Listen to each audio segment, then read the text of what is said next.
Hello everyone, welcome back to our physics class. आज हम basic maths का एक इंपॉर्टेंट टॉपिक कवर करने जा रहे हैं जो आपको न्यूमेरिकल के लिए बहुत ज़्यादा हेल्प करेगा, not in one chapter but in every chapter of physics that you are going to learn in class 11 as well as in class 12। Today's class is completely based on maxima and minima. ये topic क्या है कि किसी भी physical quantity का maximum value निकालना और minimum value निकालने में ये मदद करेगा। और आप ये अगर आप फिजिक्स के क्वेश्चंस बना रहे हैं तो आपने ये प्रॉब्लम फेस किया होगा कि आपको बोला जाता है find the maximum force, find the maximum velocity, find the minimum acceleration. ये जो मैक्सिमम एंड मिनिमम वाला प्रॉब्लम है, आपका टेंशन खत्म होगा इस वीडियो को देखने के बाद। तो चलिए स्टार्ट करते हैं बेसिक मैथ का ये टॉपिक, मैक्सिमा एंड मिनिमा। यहां पे हमने दो क्वांटिटीज लिया है, कोई एक स्पेसिफिक क्वांटिटी लेकर के आपको नहीं समझा रहे हैं। मैक्सिमा मिनिमा हम कोई दो क्वांटिटी है, एक क्वांटिटी हमने y ले लिया और एक क्वांटिटी x ले लिया। क्लियर है कि नहीं? ध्यान दीजिएगा, लिख रहा है if a quantity y depends on another quantity x। कोई एक क्वांटिटी है y जो डिपेंड करता है किस पर? x पर। मतलब क्या है ना, x का वैल्यू बदलने से y का वैल्यू अपने आप बदल जाता है। So you can say y is the function of x। Yes और no? You can write it as y is the function of x।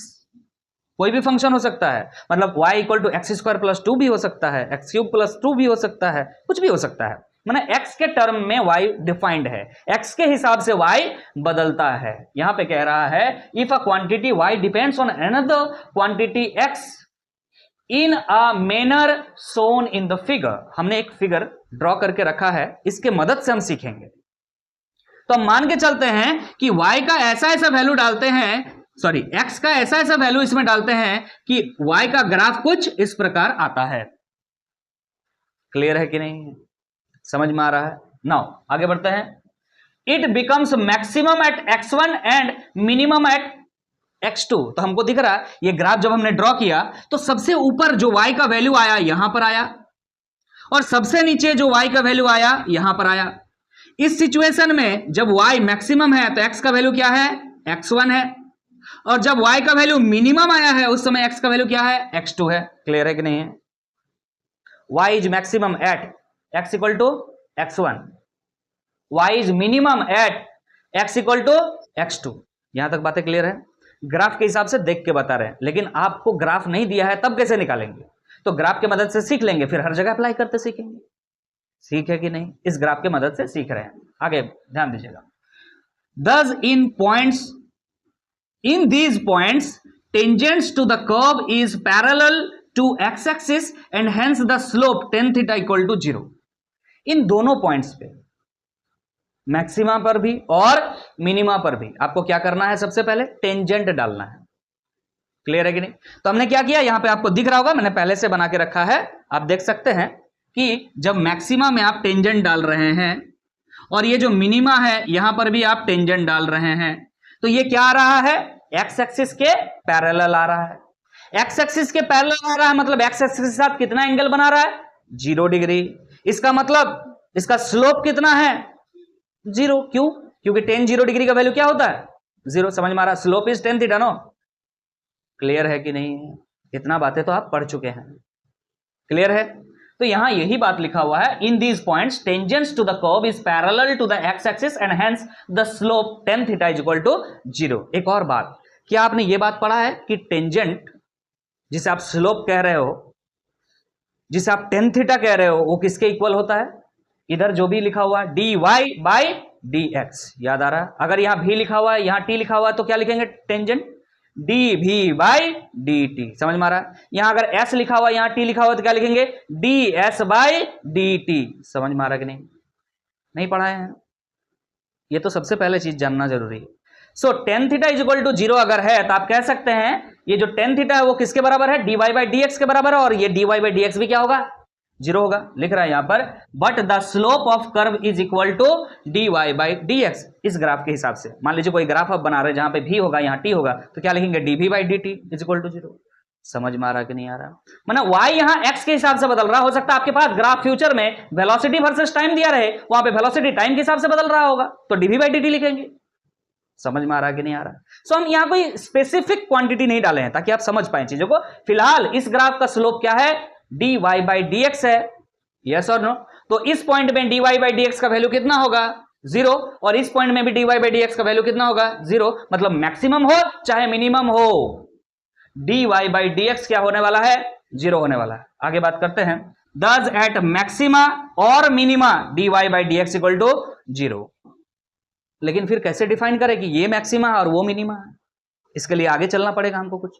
तो आगे चलने के लिए आप यहां पे फोकस कीजिएगा, इसके बाद से इंपॉर्टेंट बातें स्टार्ट हो रही है। तो पहले मैक्सिमा पर फोकस करते हैं, ध्यान दीजिएगा।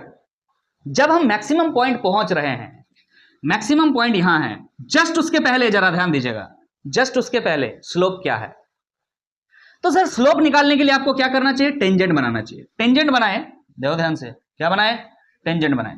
टेंजेंट यहां पर बनाए, मान लीजिए इस पॉइंट पे बनाए। इस पॉइंट पे आपको देखना होगा एक्स एक्सिस के साथ पैरेलल एक लाइन बनाए और एंगल देख लिए, एंगल दिख रहा है आपको ये थीटा। क्लियर है कि नहीं? जरा बताइए यहां पे टेन थीटा का वैल्यू क्या आएगा? पॉजिटिव की नेगेटिव? पॉजिटिव आएगा।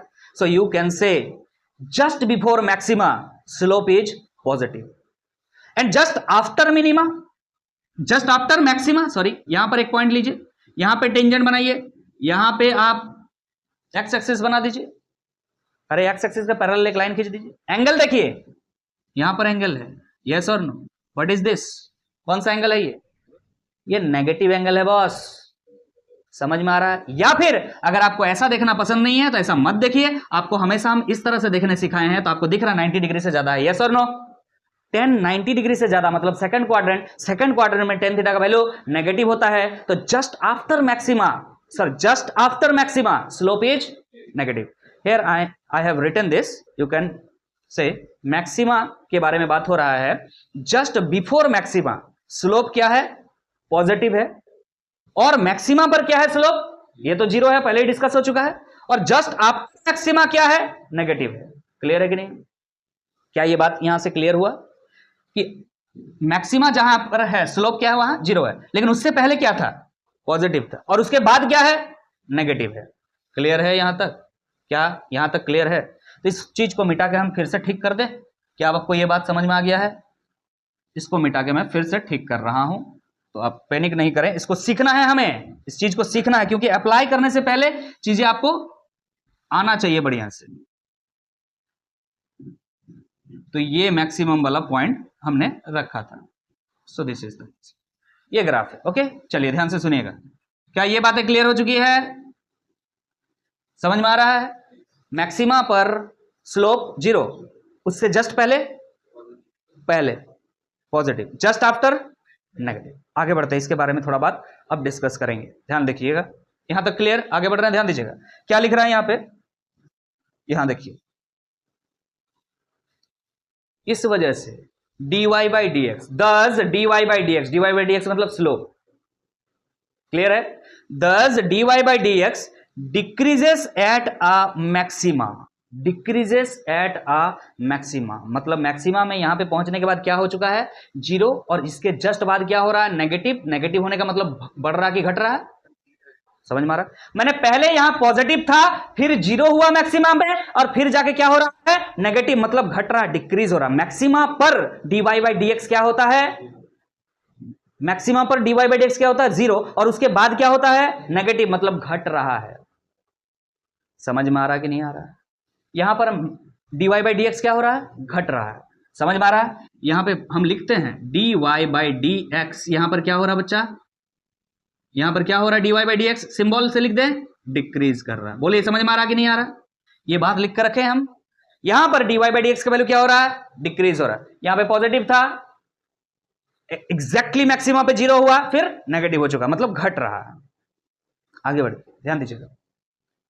And rate change of dy/dx, अगर हम dy/dx में चेंज निकाले, अब अभी तक हम क्या निकाल रहे थे बताओ तो जरा? हम अभी तक निकाल रहे थे dy/dx। dy/dx का मतलब क्या है बताओ तो जरा? Rate of change of y with respect to x। क्या निकाल रहे थे? Rate of change of y with respect to x। अब हमें ये निकालना है कि rate of change of dy by dx, ध्यान दीजिए, पढ़िएगा, and rate of change of dy by dx is negative.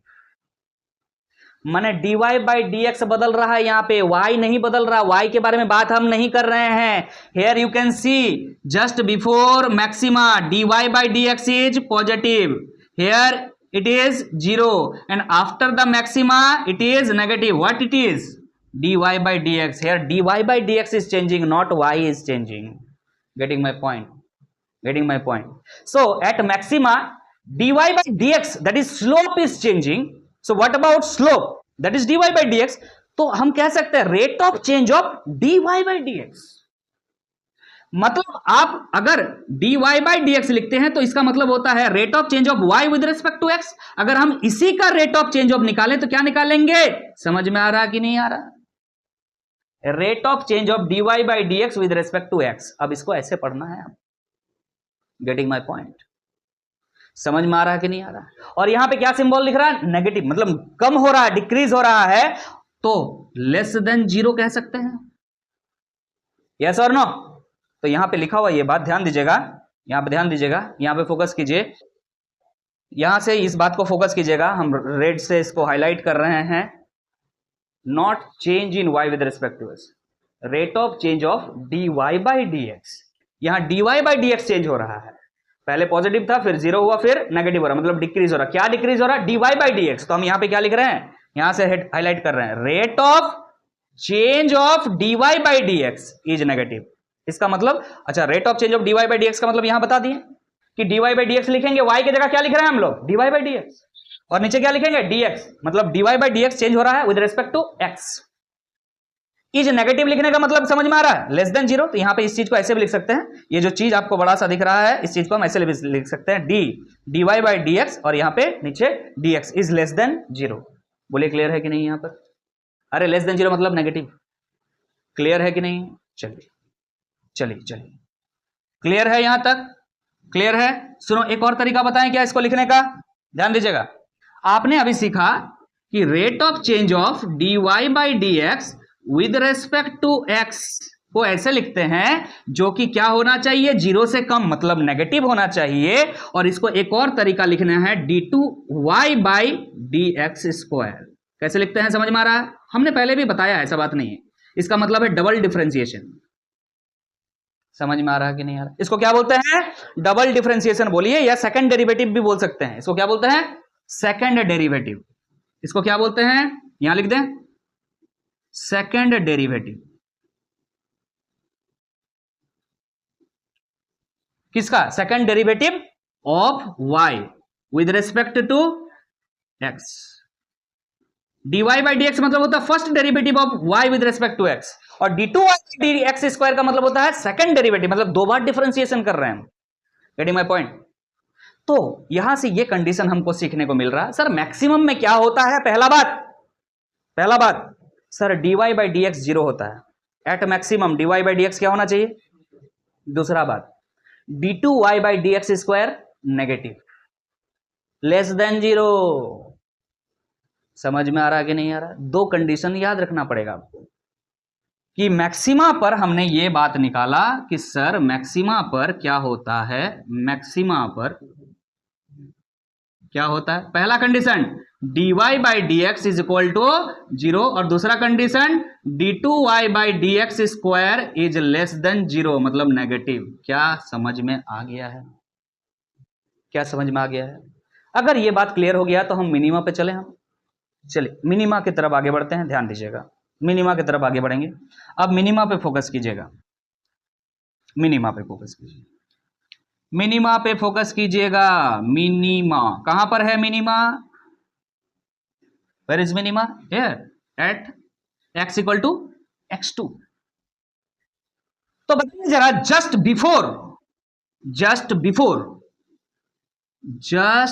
Before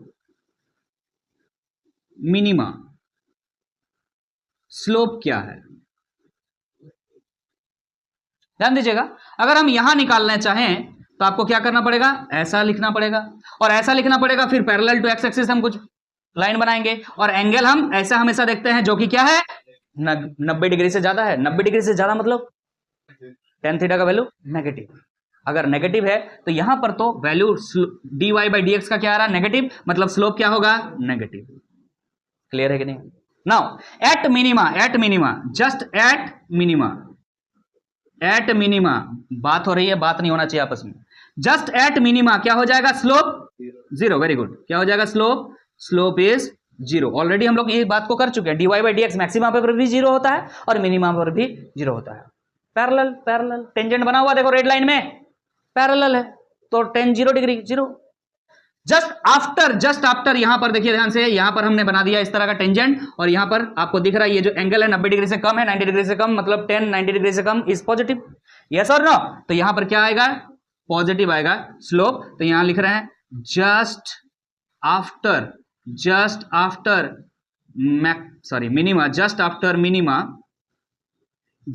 minima slope is positive. तो यहां पर स्लोप कर क्या रहा है, क्या इसको मिटाएं हम? अब ठीक से लिखेंगे उससे पहले एक बार जज कर लीजिए। यहां पर नेगेटिव है, फिर यहां पर क्या हुआ जीरो हुआ और उसके बाद क्या हो रहा है पॉजिटिव। क्या हो रहा है भाई इंक्रीज हो रहा है, dy बाई डी एक्स क्या हो रहा है इंक्रीज हो रहा है। तो हम इस चीज को यहां पर थोड़ा ठीक से लिख देते हैं। क्या समझ में आ गया है? इस चीज को मिटा के दोबारा फिर से लिख रहे हैं, ध्यान दीजिएगा। इस जगह पर आपने मिनिमा लिया है तो क्या यहां पर ये बात लिख सकते हैं, यहां पर dy बाई डी एक्स जो है सर क्या हो रहा है इंक्रीज कर रहा है। यस और नो? इंक्रीज कर रहा है, dy by D x increase कर रहा है मतलब बच्चा यहां पर अगर जीरो एग्जैक्टली यहां पर जीरो है, इधर क्या है पॉजिटिव है, मतलब dy बाई डी एक्स उधर जाकर के चेंज हो रहा है ना? अरे dy बाई डी एक्स बदल रहा है कि नहीं यहां पर? तो ये सारा लाइन यहां पे जो भी लिखा हुआ आप लिख सकते हैं कि नहीं? क्या लिख सकते हैं यहां पर देखिए दस dy बाई डी एक्स, यहां पे क्या लिखोगे increase at a minima and rate change of dy by D x is, यहां पे पॉजिटिव लिखना होगा नेगेटिव की जगह। क्लियर है कि नहीं है? अगेन फिर क्या लिखोगे dy by D X with respect to x is greater than zero लिख लोगे यहां पर। क्लियर है ना? ये मैक्सिमा के लिए है और मिनिमा जब करोगे तो क्या वर्ड्स चेंज करना समझ में आ गया है? थ्योरी के लिए बता दिया। बाकी आपको यह बात समझ में आ रहा है कि यहां अगर आपको कंडीशन लिखने बोले, जो आपको याद रखना होगा हमेशा के लिए, यहां पर मिनिमा का कंडीशन हम लिख रहे हैं, जरा ध्यान दीजिएगा। मिनिमा के लिए दो बातें याद रखना है। कौन सा बात? पहला बात dy by D x sir क्या होना चाहिए जीरो, और दूसरा बात d2y by D x square क्या होना चाहिए ग्रेटर देन जीरो। बोलिए क्लियर है? चलो क्लियर है? तो ये कंफ्यूजन तो क्लियर हो गया कि sir dy by D x जो है हमेशा जीरो होगा मैक्सिमा पर भी और मिनिमा पर भी, लेकिन अगर मैक्सिमा है तो d2y by D x square negative आना चाहिए और अगर मिनिमा है तो d2y by D x square क्या आना चाहिए पॉजिटिव आना चाहिए। बात खत्म। क्लियर है? एक आध क्वेश्चन बना ले इससे रिलेटेड, हाँ, ताकि कंफ्यूजन और थोड़ा क्लियर हो जाएगा।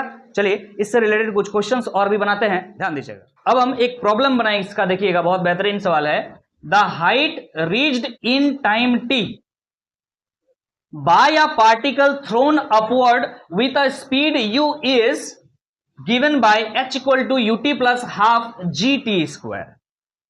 कंडीशन क्या है कि ग्राउंड लेवल से मान के चलिए कोई पार्टिकल को थ्रो किया गया है, this is the particle, it is throne upward with the velocity और स्पीड बोला है u। क्लियर है कि नहीं? And it reach height h in time t, यहां पर टाइम कितना हो रहा है t time. Got it? This particle is not here right now, it is here. अब यहां पहुंच गया और इस हाइट को इस इक्वेशन के मदद से दिखाया जा रहा है, that is h equal to ut plus half gt square. g you know gravitational acceleration is there, t is the time, u is the initial velocity. Okay, find time taken in reaching the maximum height. Find time taken in reaching the maximum height. Here the graph is between height versus time, no? Height एक तरफ है, time एक तरफ है। अरे time के साथ साथ हाइट बदल रहा है ना, यस और no. So here you can say at the maximum height, at maximum max height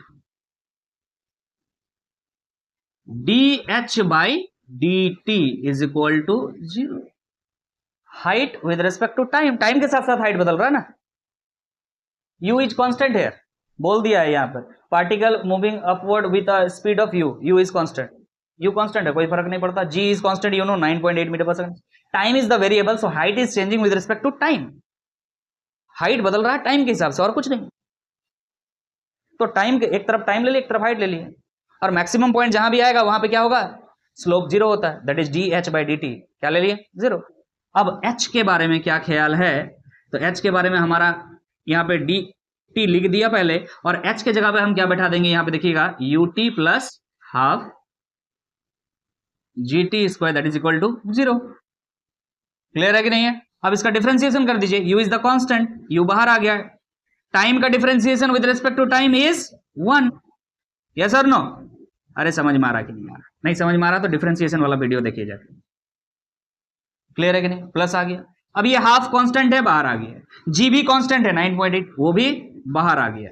T square का डिफरेंशिएशन क्या हो जाएगा, बोलो जरा फटाक से, बोलो जरा फटाक से, n, उसके बाद T to the power n minus 1, तो पहले क्या लिखना चाहिए हमें, 2 टी टू द पावर 1, छोड़ दें, टी टू द पावर 1 लिखने का मतलब वही है, इज इक्वल टू 0 से 2 और 2 काट दीजिएगा, यहां से मिल रहा है,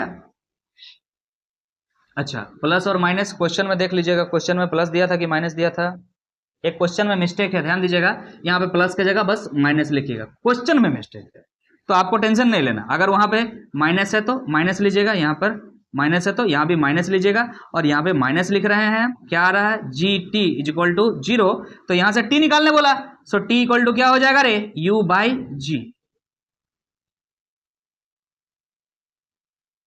दिस इज टाइम। क्या पूछा था, find time taken in reaching the maximum height. तो मैक्सिमम हाइट जब पहुंचा था तो टाइम कितना था, t था, वही निकालना था, तो t इक्वल टू कितना आ गया, u by G. u is given to your question and g is already known to everyone, 9.8 metre per second square. Clear है कि नहीं है। इस तरह से सवाल डील होते हैं मैक्सिमा मिनिमा के। एक और सवाल बनाएंगे, ध्यान दीजिए। अब हम नेक्स्ट प्रॉब्लम की तरफ आगे बढ़ रहे हैं, ध्यान दीजिएगा क्या कह रहा है, आसान सवाल है। A metal ring is being heated, एक मेटल का रिंग है जिसको हम हीट कर रहे हैं, so that it at any instant of time t in seconds its area is given by a equal to 3t square plus t by 3 plus 2 metre square. इस हिसाब से एरिया चेंज हो रहा है, किस हिसाब से, you can find it in the formula of a और in the expression of a only time t, मतलब टाइम के हिसाब से क्या हो रहा है, एरिया चेंज हो रहा है। समझ में आ रहा कि नहीं आ रहा, किसका एरिया, रिंग का एरिया, रिंग को हीट करेंगे, यस और नो, समझ में आ रहा कि नहीं। एक रिंग है मान लीजिए, इस रिंग को हम क्या कर रहे हैं, हीट कर रहे हैं, इसका एक एरिया है, ये एरिया धीरे धीरे क्या होगा, चेंज होगा, फैलता जाएगा। तो यहां कह रहा है टाइम के हिसाब से एरिया बदल रहा है। ओके, पूछ रहा है what will be the rate of increase of area at T equal to 10 second.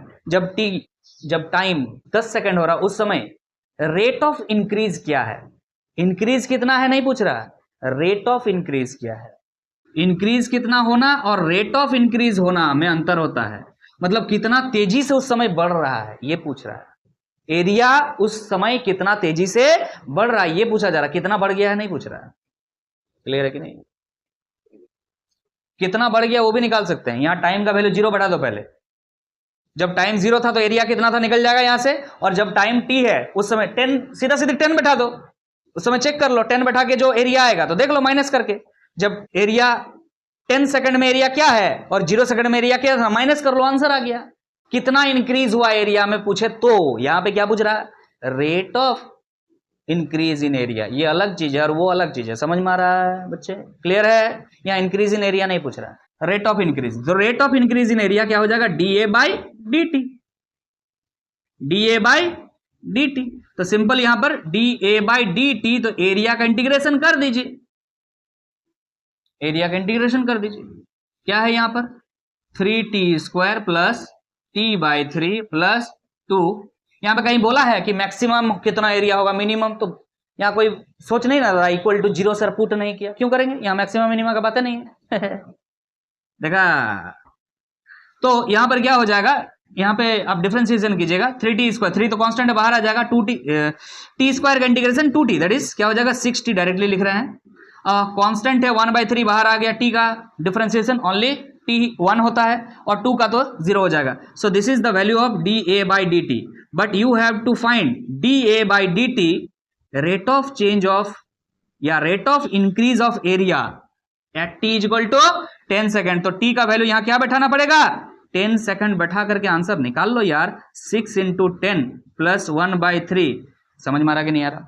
60, तो 3 छो 18, 180 प्लस 1/3 कितना आ जा रहा है 181/3। कितना आंसर आएगा 181/3। ऊपर में क्या होगा, नीचे में क्या होगा? ऊपर में क्या होगा, एरिया है ऊपर में, तो इसका मतलब ऊपर में मीटर स्क्वायर लिखेंगे, नीचे क्या है टाइम है तो सेकंड लिखेंगे। तो रेट का मतलब क्या है, किस स्पीड से, किस तेजी से इसका एरिया बदल रहा है। समझ में आ रहा कि नहीं आ रहा? क्लियर है? So this is the solution of this question, very simple. Next question की तरफ आगे बढ़ेंगे। हम नेक्स्ट प्रॉब्लम की तरफ आगे बढ़ रहे हैं, ध्यान दीजिएगा क्या क्वेश्चन कह रहा है। The radius of an air bubble is increasing at the rate of 1/2 centimetre per second. क्या बढ़ रहा है, एयर बबल का रेडियस बढ़ रहा है, एयर बबल का रेडियस बढ़ रहा है। क्या वैल्यू दिया है 1/2 सेंटीमीटर पर सेकेंड। इसका मतलब क्या दिया है, एक सेकंड में 1/2 सेंटीमीटर रेडियस बढ़ जा रहा, मतलब क्या दिया है, rate of change of radius दिया हुआ। If r is the radius of the bubble, air bubble, then dr by dt is given to you, that is 1/2 centimetre per second. ध्यान दीजिएगा, सेंटीमीटर ऊपर है फॉर रेडियस, सेकंड नीचे है for time.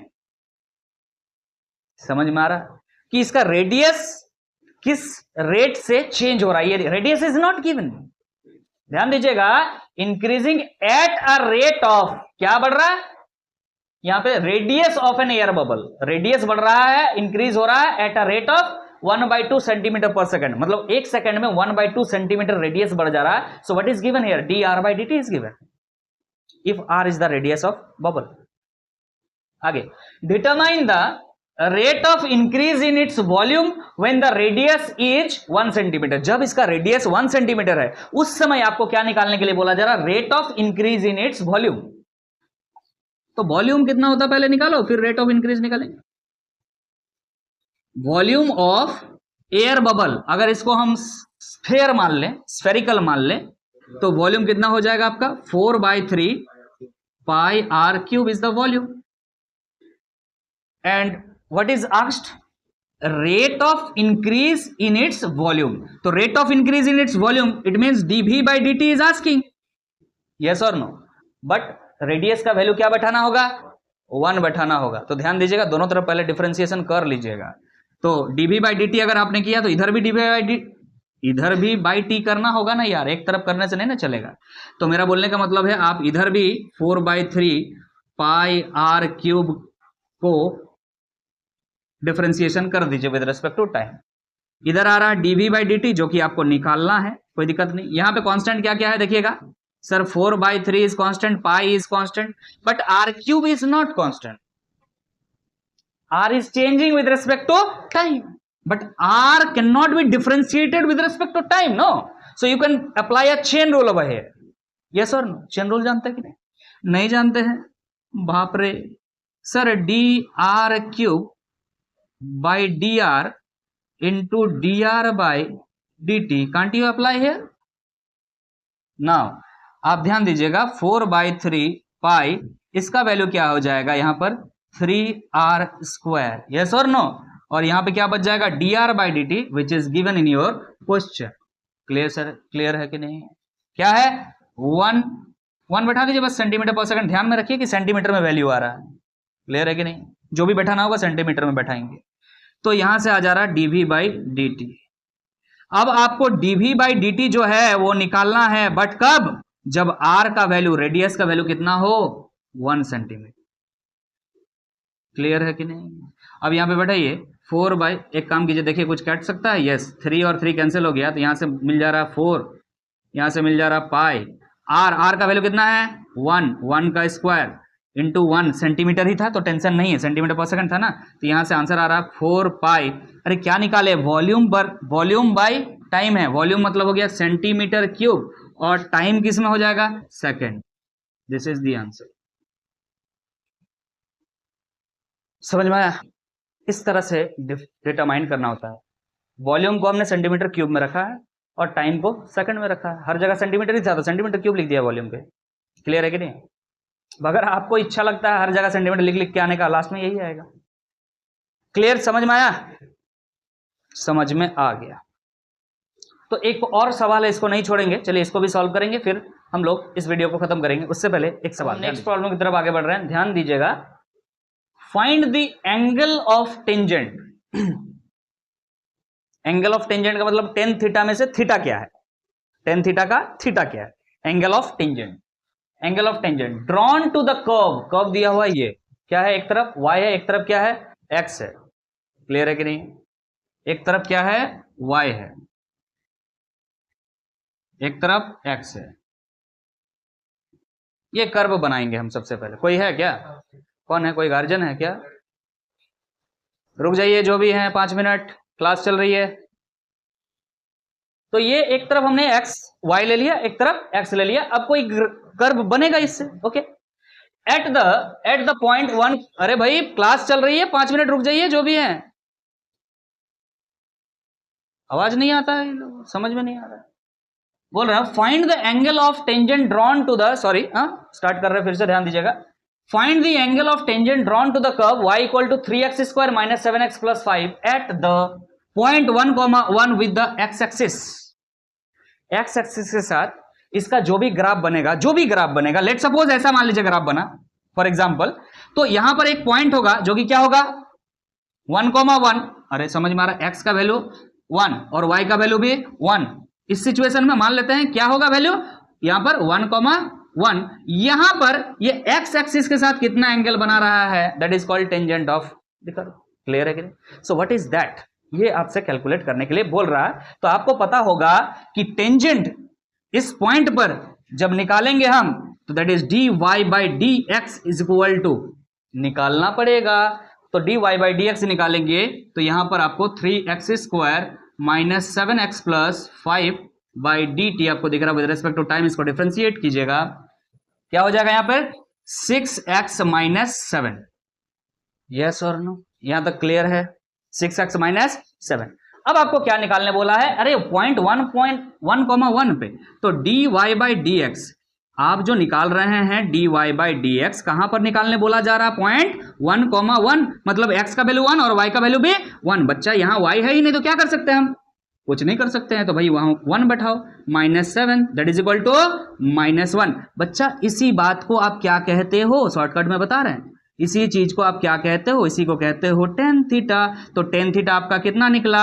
-1। आपसे अब पूछ रहे हैं हम टेन थीटा का वैल्यू -1 कब होता है? बोले सर हम तो क्लास 9 10 पढ़े हैं, हमको नहीं पता कि टेन थीटा का वैल्यू माइनस में भी होता है। बचवा, टेन थीटा का वैल्यू नेगेटिव होता है और वो भी सेकेंड क्वाड्रेंट में ही होता है।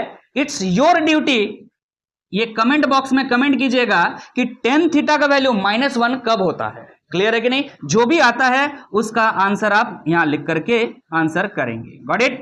समझ में आ गया है? So this is over of this class. I think today's maxima minima topic is clear to you all guys. और हमने 4 क्वेश्चंस भी इसके प्रैक्टिस किए। क्लियर है कि नहीं है? सो प्रैक्टिस जरूर कर लीजिएगा क्योंकि हर चैप्टर में ये टॉपिक इंपॉर्टेंट होगा। मिलते हैं फिर नेक्स्ट वीडियो में, तब तक के लिए अलविदा। Thank you so much.